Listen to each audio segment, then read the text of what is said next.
In the heart of Texas, from the halls of a suburban high school in Austin, emerged a visionary who recognized the profound potential of marrying technology with education. This techno-librarian has tirelessly championed the cause of intellectual freedom, understanding the pivotal role that libraries play in shaping curious minds. Beyond her duties as a librarian, she is a consultant, an acclaimed author, and an influential presenter, keen on sharing her transformative ideas beyond conventional barriers. Her voice has been amplified through renowned platforms such as People Magazine, The Guardian, and Slate, to name a few. Recognized with honors like the American Association of School Librarian Intellectual Freedom Award, the ALA Intellectual Freedom Award, and being designated a White House Champion of Change, she embodies dedication and innovation. With passion for redesign of the 21st century schools, she's at the forefront of educational reform, tirelessly advocating for the resources and freedom students need to thrive. Ladies and gentlemen, please join me in welcoming a stalwart of library advocacy and a true educator at heart, Carolyn Foote. That's the best introduction I've ever had. Thank you. Thank you. Carolyn, to start off on a nostalgic note, could you share with us your favorite childhood book and perhaps how it influenced your librarian journey?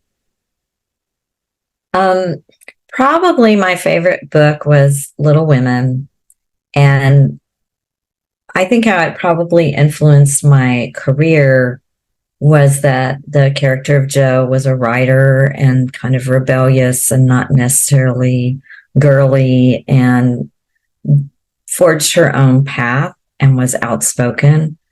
And I felt like I really identified with her, even growing up. And so I think in a large way, I never really thought about it before, but her character really influenced me. I wanted to be a writer when I was young. And then the book also, it has a lot of moral lessons. And actually, I found out later, Louisa May Alcott didn't really like having to write that way, but it was just what was demanded of the times. But a lot of the little moral lessons in the book are things that I just never forgot and sort of lived my life around as well. So it had a big influence on me. As a techno-librarian, you've witnessed firsthand the evolution of library in the digital era. How do you envision the next wave of technological integration in libraries, and what role do you see librarians playing in this shaping future? We're at a really interesting juncture after the pandemic because, a lot of people had been advocating for one-to-one technologies in schools, more broadband access, and the power of digital learning. But unfortunately, because of just the rush with which the implementation had to happen, a lot of the best ideas and best practices about how to do that fell to the wayside, and most schools just ended up doing 4 hours of Zoom. And so there's so much more that the technology could do, but I worry that kind of soured people on digital classrooms. However, it's also an exciting and perplexing time with AI, which has been on the scene for a while, but like ChatGPT and things really coming on the scene that I think are going to change how people do search.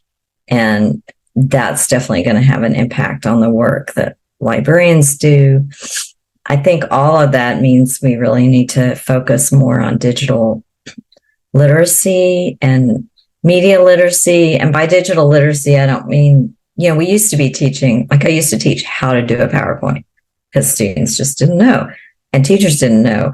But now it's more, how do we discern misinformation and disinformation, and how do we find good sources, and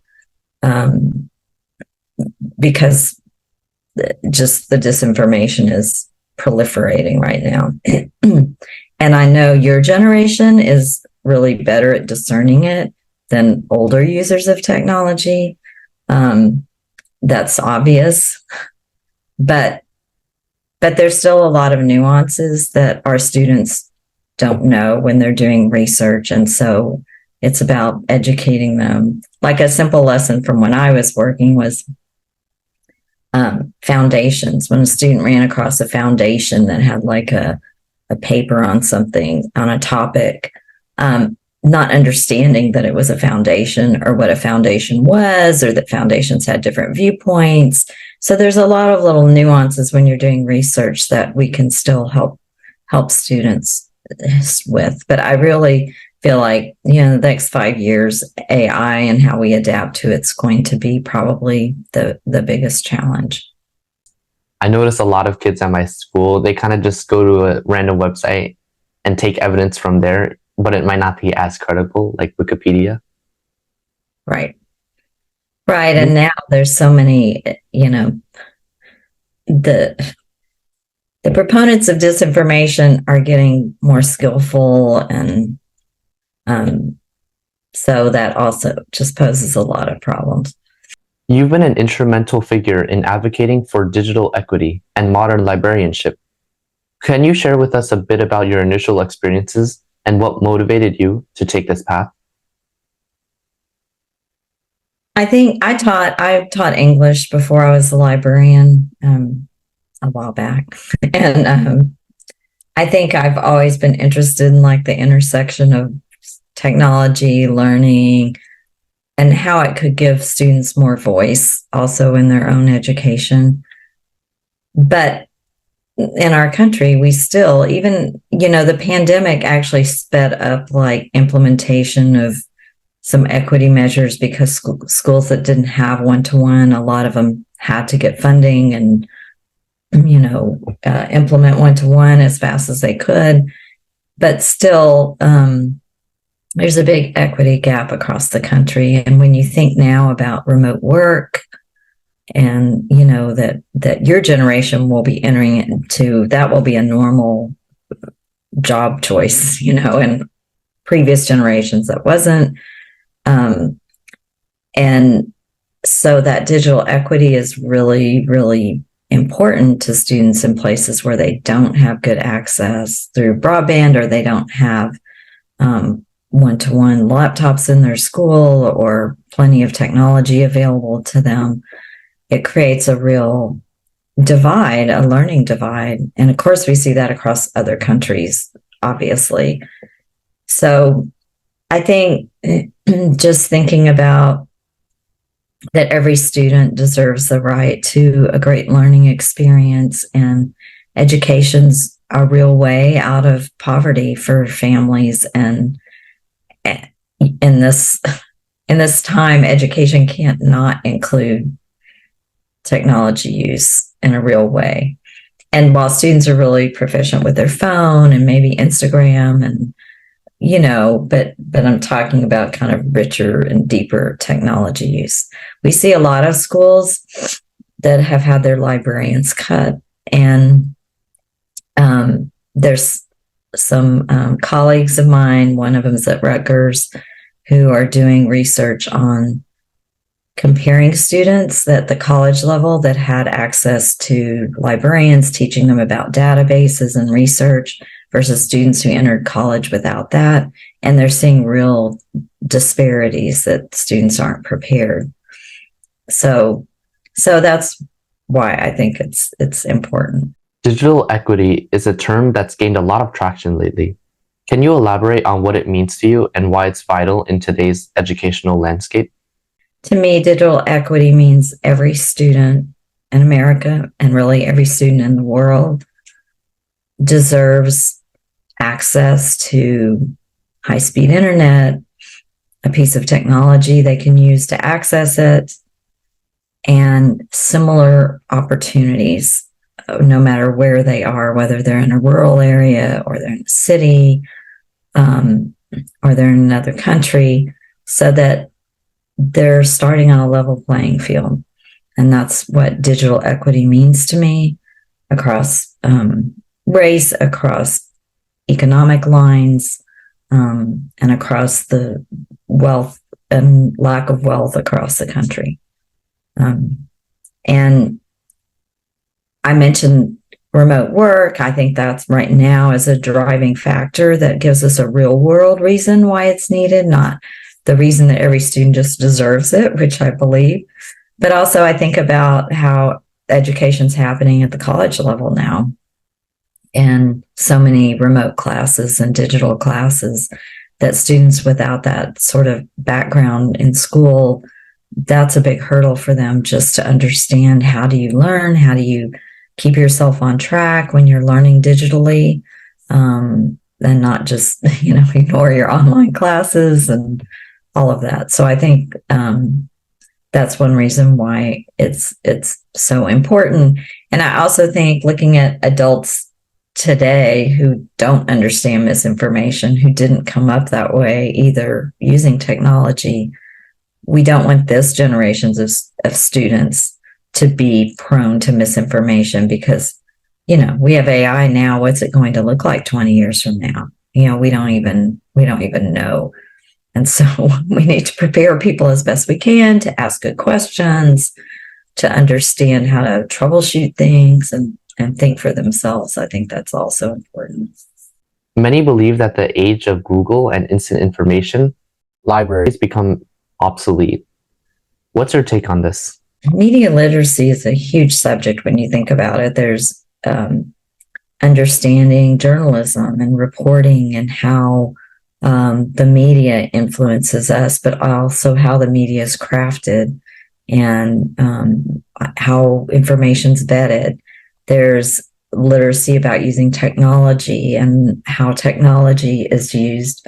And then, of course, there's the whole field of academia and books, and how do you access ideas that are in printed books. Even if they're digitized, you still have to understand things like how to use an index to find something in a research work or whatever.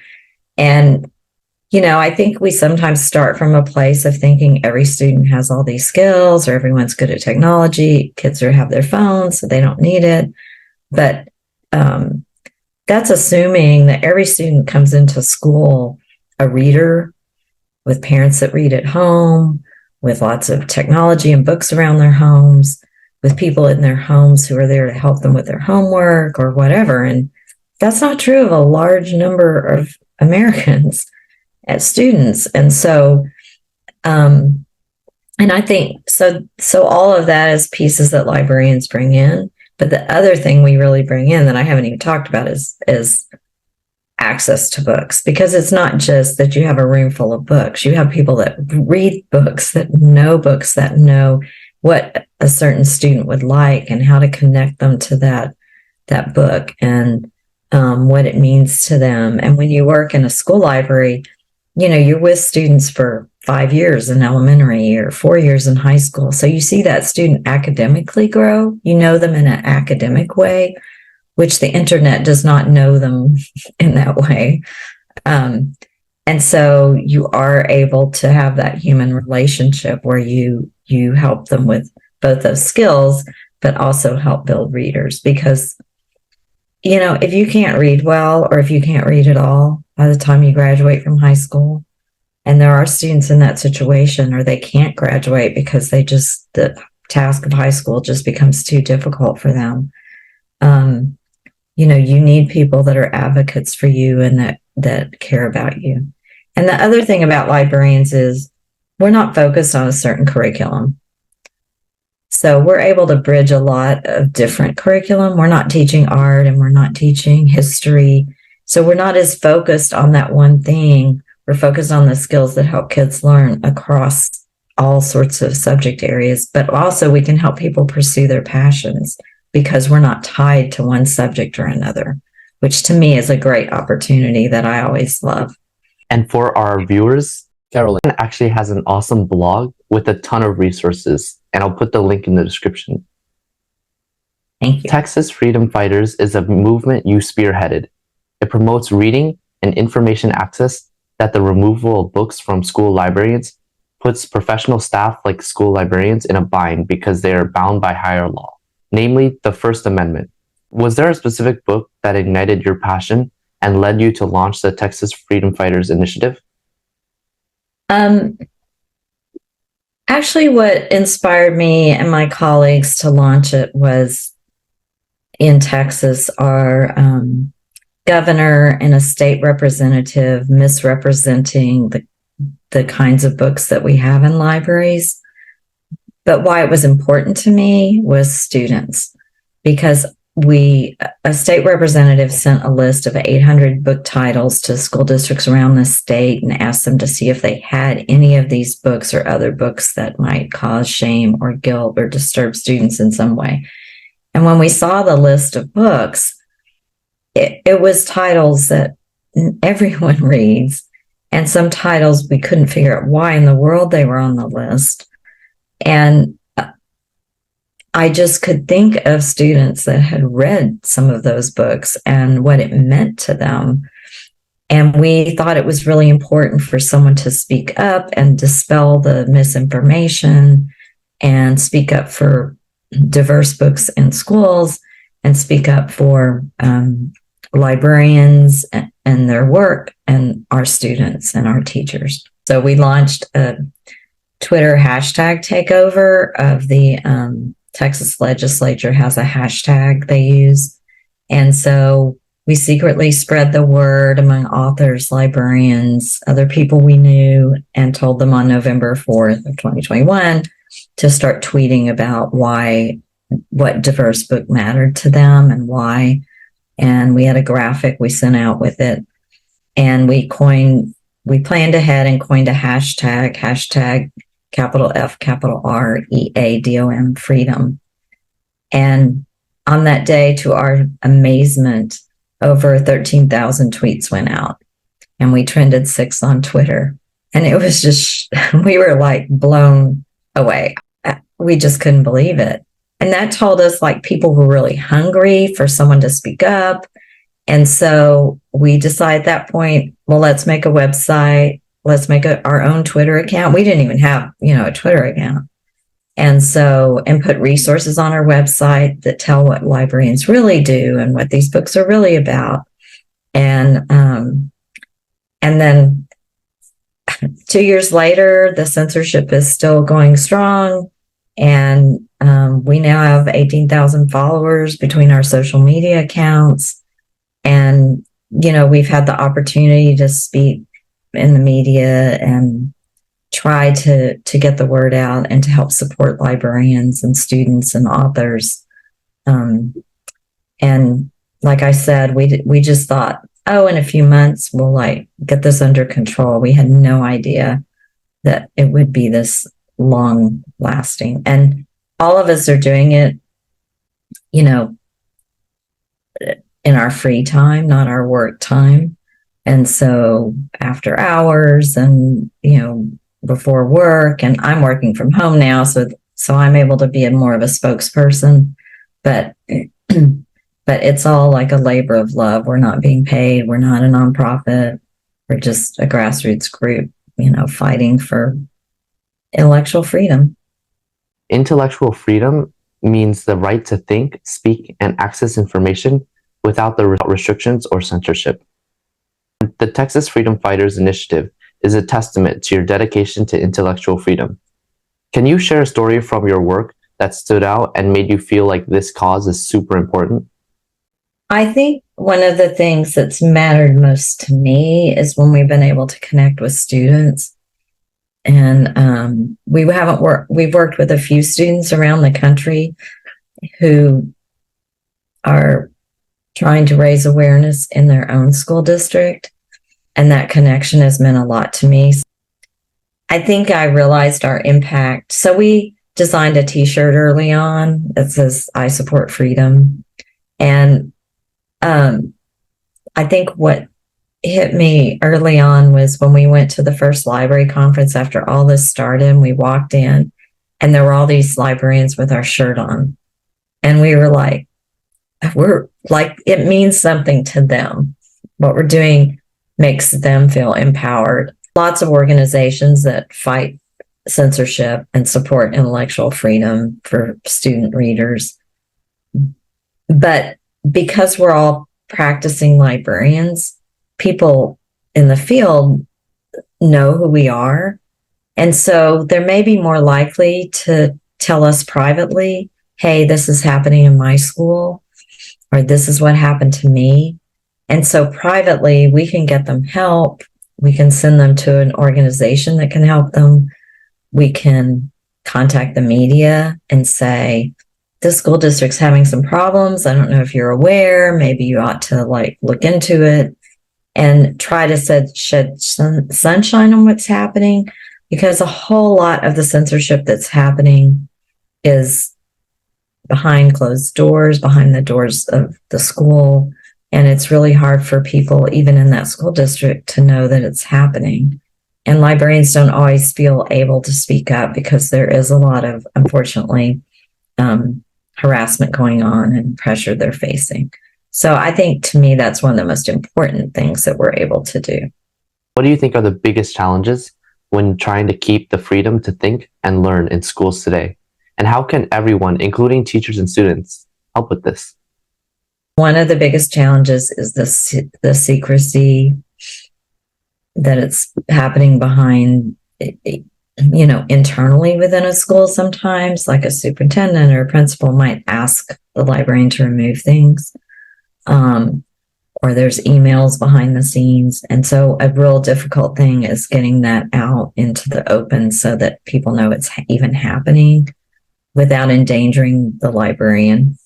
But I think another thing that's so difficult is explaining why access to books is important to kids, because a lot of people that are censoring books aren't even reading them. They haven't even read most of these young adult novels. They don't know what the genre is. They don't, aren't necessarily readers. So the students can really help by explaining what it means to them to be able to read a certain book, to be able to have access to it. Explain to people that they don't have a bookstore in their town, or they don't have a library near them, or they don't have a car, so they can't drive to the library. I mean, places like you live, of course, there's public transportation, but that is certainly not true of a lot of places in the country. And so, because there's a lot of misinformation, well, they can just order the book. Well, they can just go across the street to their public library. Well, there's towns that don't even have a public library, or the public library is 10 miles away and, the person doesn't have a car and they don't have money to order every single book they want on Amazon. So there's lots of barriers. And I think the only one that can really dispel that misinformation are students, because it's their experience. But then I also think teachers and students just speaking up for librarians as well and saying, you're saying my librarian is all this, but that's not true. That's not who they are.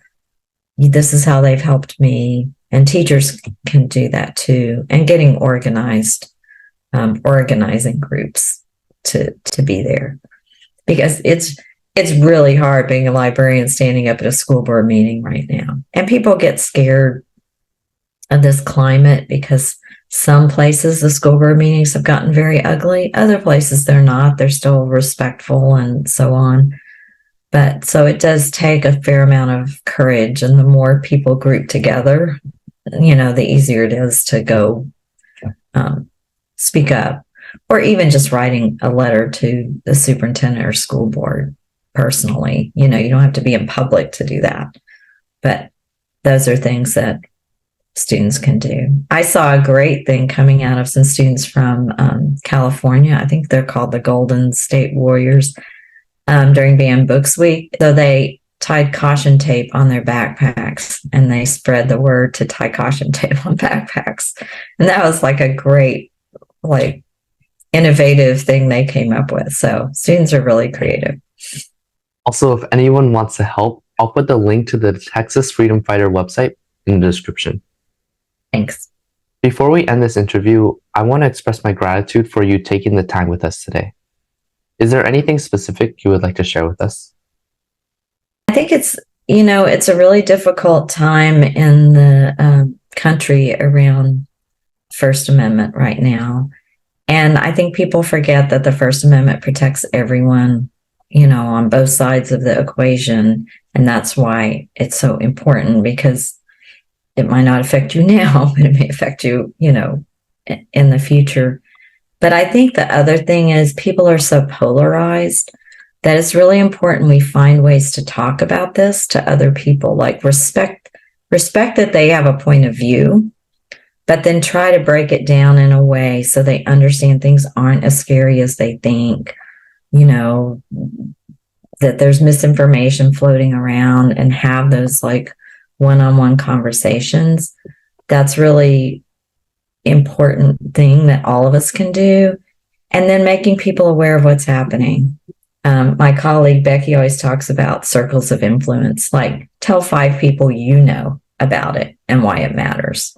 And then ask those 5 people to tell 5 more people about it and why it matters. And that's a way to a lot of people surprisingly are completely unaware any of this is happening. And so just raising awareness is a step one to someone taking action in the future. The best advice I have right now, we have to help with civil discourse. Honestly, when I watch school board meetings, which I watch at dinner a lot, like entertainment, the thing I see the most, though, is students seem to be the ones most able to come up to the podium and be civil and bring information and speak about things in an informed way. And I just encourage students to keep doing that, because it's so powerful to me to see that. So, and I want to say thank you so much for highlighting our work and for your great questions today. Thank you so much. It means a lot. In our conversation today, we've dived deep into the importance of intellectual freedom and the evolving role of librarians in the digital age. Carolyn Foote stands as a beacon of dedication and advocacy in this realm. From her recognition as a White House champion of change to her unyielding stance against book bans, her impact is undeniable. Carolyn, thank you so much for sharing your valuable insights and your unwavering commitment to the world of education. Your efforts truly make a difference. Well, thank you. And thank you for what you're doing, because you're helping educate people about this moment, and that's important. I appreciate that. See you.